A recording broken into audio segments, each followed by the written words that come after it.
How's it going, everybody? Welcome to episode 94 of SMG Viewers Comments. Let's get right to it. Glenn, how do you deal with people who does not pay as promised or who does not pay on time or keeps delaying payments for a project after getting their final mastered copy? Thanks, love all your videos. Okay, now if you're running a studio, the first thing you're going to learn is you can't invoice musicians like you would anyone else, because usually everybody else has money and musicians do not. Basically, the only way you can protect yourself is keep a very simple policy in place.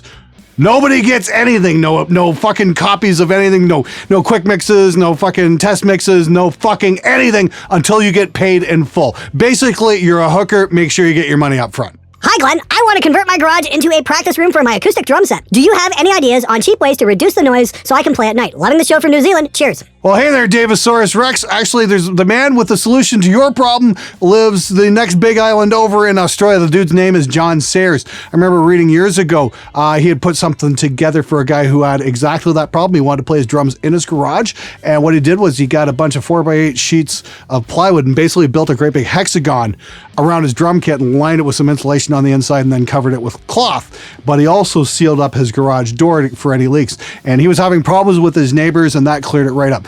But like I say to anybody who has any kind of sound leakage or acoustic questions, head over to the John Sayers Studio Design Forum. There's tons of great information over there, especially for how to not piss off your neighbors. Hey, Glenn, I know you've done reviews on budget interfaces like the 1818, but do you have an opinion on more expensive all-in-one interfaces like stuff by Universal Audio and Antelope? Why, funny you mentioned that. Actually, I bumped into the Antelope folks when I was at Music Messa, and we are definitely going to be doing something. We're just working out the details right now. I'm also checking out something from RME in the very near future. You guys know I've been a big cheerleader for RME for many years, and I've had a Fireface 800 back here for well over a decade, and it just works and it does its job magnificently. Universal Audio, I would really like to check out as well. If you guys want to see a review on some Universal Audio stuff, please let me know in the comments below, because I will take screenshots and I'll send that to Universal Audio and say, hey guys, look, this is where the fans want to see this stuff. They want to see a real opinion on this, see if it's actually worth checking out. So yeah, please leave a comment below and I will send that to Universal Audio, and hopefully we'll get ourselves a review very soon. Really loving the oldies but baddies react videos. You should do this contest again and do more react videos. It's both entertaining and educational. Dude, I couldn't agree with you more. You know what? We are having an absolute blast with this contest. And I got to thank TJ. Get in here for a sec, dude. Just say hello. Hi. TJ was the guy who came up with the idea, hey, we should really do a react video for some of these contest entries. And I thought, you know what? That should work. And so far, it seems to be going really well. We're having, like I said, we're having an absolute blast checking out all the different contest entries and just seeing our reactions to this. And like I said, if I can, critique your mixes along the way, that really does help. So yes, we are definitely going to do more contests in the future. You can bet on that. And we're going to be doing more giveaways. And hopefully this is going to become a regular thing, because yeah, like I said, it's just a lot of fun right now. And I think we're going to do a lot more in the future. Thank you so much for the suggestion. Believe me, you're not the only guy who said that. We have heard you guys loud and clear. Say what you will about Oh What a Night, but I've made plenty of dollars playing that at weddings. Dude, you know what? A lot of us do jobs we don't want to do. Some of us have to shovel pig shit. Some of us have to work, manufacturing jobs. And apparently you have to play Oh What a Night. Dude, I feel your pain. Glenn, you only hate the Carpenters because Karen wasted good food. Woo, pretty tasteless joke, dude. That's almost as tasteless as ABC running a Weight Watchers commercial during the premiere of the Karen Carpenter story movie way back in the 80s. Yeah, good move, ABC. Why don't you bring some of that poser gear down to Georgia? We can shoot holes in it with AK-47 AR-15s and blow it up. Yeah!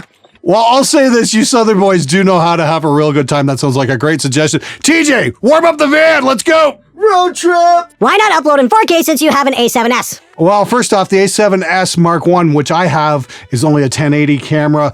You need an external recorder to record 4K off that. The A7S II has 4K, as same does my A6500. One of the main reasons I don't upload in higher resolutions is because my upload speed here at home is terrible. I'm still on DSL, so I get about 64 kilobits a second uploading. Later this year, I'm getting 1 gig fiber though, so it's like 3 houses away from me. It might be 6 months away, but when that happens, we might go to a higher resolution. I can't say for certain at this point. Most people are still watching on their phones and smaller monitors and whatnot, so I don't really see the point for 4K at this juncture, but I'm not going to rule it out in the absolute future. I will tell you this, though.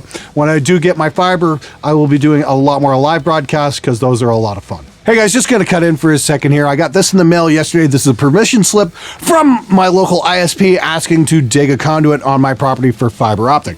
Oh yeah, that's a bit of a no-brainer. So yes, we will be getting more SMG live events very soon, hopefully. Also want to ask that if you haven't hit the subscribe button yet, please do. We're getting ever so close to 200,000 subscribers, and I really want to give a badass guitar amp away to somebody who deserves it.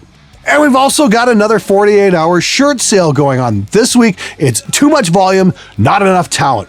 This is based off a real-life experience, and I'm sure anybody who's been to a music trade show has dealt with this.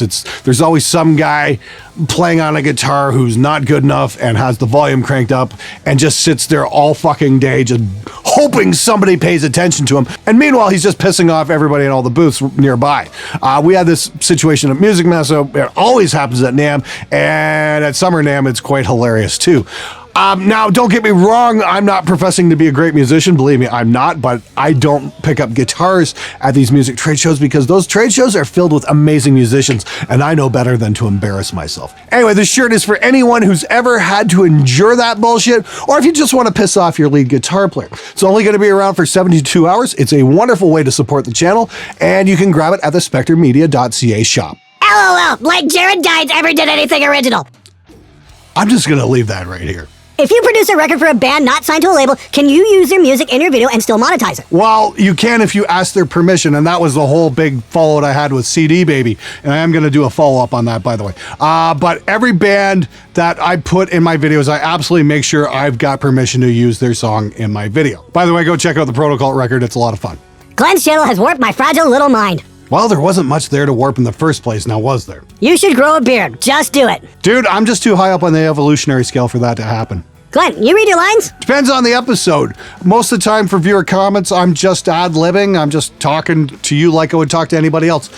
Some of my more editorial-based videos, like how not to completely suck, or how to get your band ready for the studio, that kind of thing. Yeah, I've written those ahead of time, and I work off a really cheap teleprompter I put together for about $3 from parts at a dollar store. Have you ever heard of Adam Neely before? He's this really cool YouTuber who happens to be the most educated bassist I've ever seen. He has a master's degree. I highly recommend checking him out. Wow, a master's degree in bass. That's kind of like being, like the head fry cook at McDonald's, or, getting a sheet of paper, here, congratulations for studying advanced bullshit. At least somebody wasn't dumb enough to hand him a doctorate. However, I'm sure his mother is very impressed. All right, everybody, that's it for this episode. Thanks so much for watching. Make sure to check out Sunday's episode.